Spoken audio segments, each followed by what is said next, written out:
Good morning. Today is the second lecture about the physiology of the GIT. You remember we discussed in the first lecture that the functions of the GIT tract is for the digestion and the absorption, and this will be under control by the nervous system, by the control of the central and the enteric nervous system, and also by hormones and by the enzymes secreted, and also by peristalsis waves of the stomach and esophagus, stomachs, and the intestine. In this lecture, we start about the hormones of the GIT. What is the hormones? It is a biological active polypeptide secreted by nerve cell and gland cell in the mucosa. These cells, called enteroendocrine cells, regulate the gastrointestinal secretion and motility. Mainly, we divide it into two families. The gastrin family, which is contain the gastrin and cholecystokinin, and the secretin family, which is contain secretin, glucagon, gastric inhibitor polypeptide, and vasoactive intestinal peptide. First, we will talk on the cellular level of the controlling of the gastric acid. Now we reach to the stomach after the process of the swallowing and crossing the esophagus by peristalsis, and then we reach to the stomach. The food will cross the gastroesophageal junction, and what will happen? There will be stimulation of the acid secretion. This slide show you the acid secretion on the level of the cell, which is the parietal cell. If you imagine this is the cell, what's happened that there is a receptor in the wall of these cells. It is the ECL cell, the gastrin receptor, and the acetylcholine receptor. There will be secretion of gastrin, as you see from the pancreas, and this will act on the ECL cells, which secrete the histamine. The histamine will activate the ATP, which is produce cyclic AMP, and cyclic AMP will stimulate the protein kinase, and the protein kinase will release of the release the H+, which is represent the acid. And this cells is in the wall of the stomach, so the release of the acid or the proton, the H+, into the gastric lumen. Of course, there is another receptor when the gastrin is act on the calcium, and also it stimulates the protein kinase. There is the role of acetylcholine, which is act also on calcium and produce the protein kinase, stimulate the protein kinase and releasing of the cells. So there is a 3 pathway for stimulation of the acid. This is important for the pharmacological point of view. If you correlate with the physiology, you know, if the patient wants to decrease its acidity because of certain disease, so first they will produce a drug that block the histamine. If they block the histamine, so there will be no activation of ATP, and there is no cyclic AMP, there is no protein kinase, and this will decrease the acid production. But still there is 2 pathway. So the progression of pharmacological study produce a drug which is called proton pump inhibitor. So it will inhibit the end pathway, the proton pump production. So it's called proton pump inhibitor, and this can abolish the secretion of the acid totally from whatever the source of stimulation.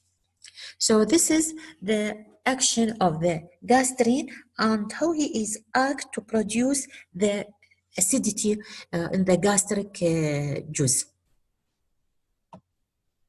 This is a photo show you the same paragraph. This is the parietal cell, and there is a receptor for the calcium, for the ACH, and for the gastrin, sharing in the production of pump or the proton pump.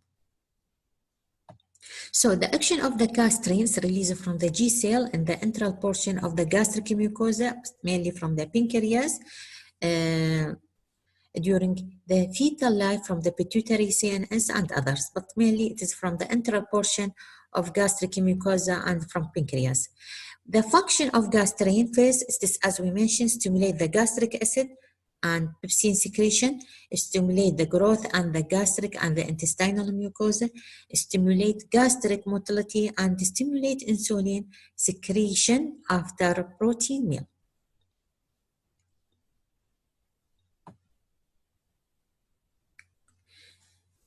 What are the factors that stimulate the gastrin secretion? Stimulate the gastrin secretion. It is stimulated by the luminal factor. For example, when there is food in the lumen of the stomach, it will stimulate the gastrin in the form of peptide, amino acid.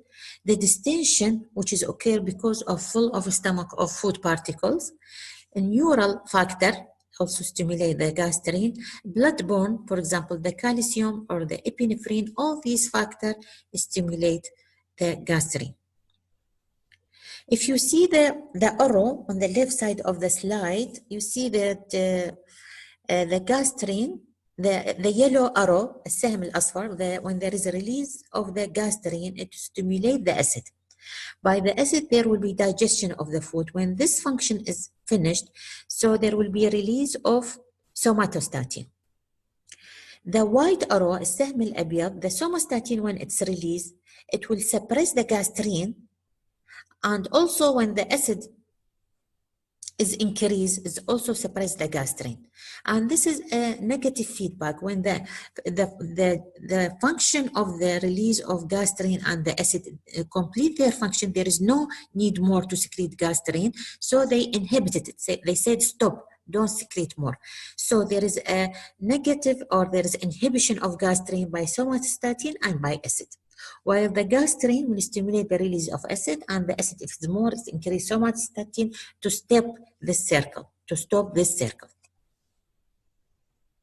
So the yellow arrow is stimulate the secretion. The white arrow, السهم الأبيض, inhibit the secretion. The other hormones from the first family is the cholecystokinin pancreatinine enzyme, released from the upper small intestinal mucosa, distal ileum, colon, and nervous system. When we reach to this level, to this slide, we are transferred from the stomach to the duodenum, to the first part of the small bowel. So if you see the cholecystokinin function, it stimulates the contraction of gallbladder, stimulate the secretion of pancreatic juice, augment the action of secretin in the secretion of alkaline pancreatic juice, inhibit the gastric empty, stimulate the contraction of pylorus. So it will be close the pylorus, and the food now reach to the duodenum. In the duodenum, it will be under the control of the bile, which is released from the gallbladder, and the pancreatic enzymes, which is released from the ampulla ovata, as we will mention later, and the food now on the first, second, and part of the duodenum, where the action of the cholecystokinin. So now we are in the duodenum. When there is a peptide, amino acid, or fatty acid, which is released from the stomach through the pylorus, there will be stimulation and release of the cholecystokinin, and this will stimulate, as we mentioned, the bile from the liver and the pancreatic juice from the pancreas, and lead to the digestion of the peptide and amino acid and the fatty acid.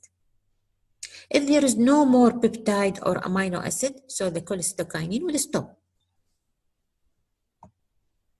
The secretins arise from the S cell, the upper small intestine, and the mucosa, stimulate the secretion of bicarb, decrease the gastric secretion, and it is stimulate the contraction of pylorus. It seems like the job of the cholecystokinin. The GIP, the gastric inhibitory peptide from the K cell, mucosa of the duodenum and the duodenum, stimulated by the glucose and fat, inhibit gastric secretion and motility in large dose, and stimulate insulin secretion.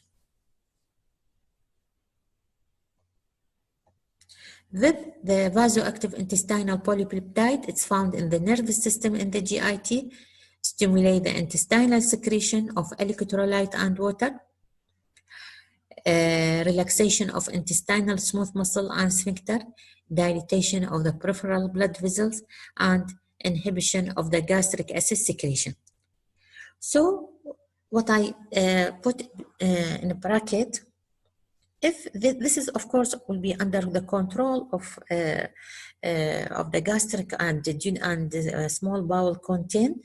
If there is no control, for example, there is a tumor which is continue to secrete the VIP.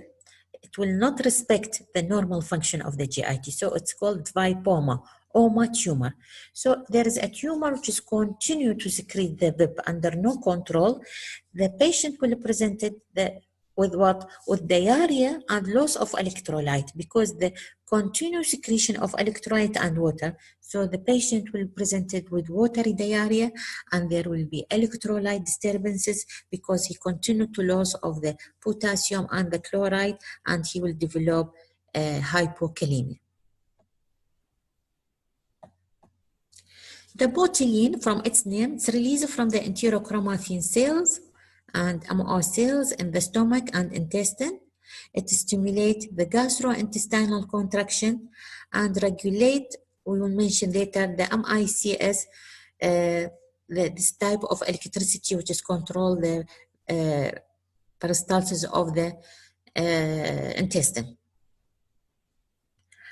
So the motility is increase the contractility and the motility of the stomach and of the bowel. So if we use this information for the medication, we can use drugs that stimulate or bind to this receptor, and this drug will increase the motility of the bowel. For example, the erythromycin, one of the types of antibiotic. This, if you use it, maybe the patient will present with diarrhea because it's act on the motilin receptor.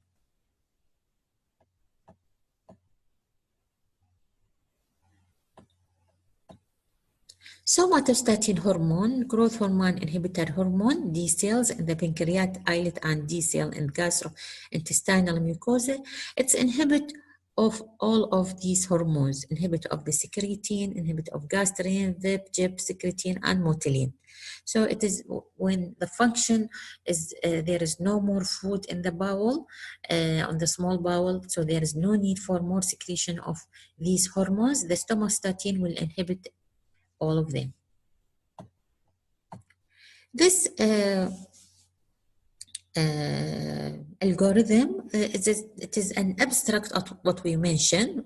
The food in the stomach lead to the stimulation of the gastrin, and when there is a release of gastrin, there will be increase in the acid secretion and increased motility in the stomach, and then the food will be passed to the duodenum, where there is the action of cholecystokinin, which is stimulate the secretion of pancreas and biliary secretion, where it's continue to digest the food in the intestine.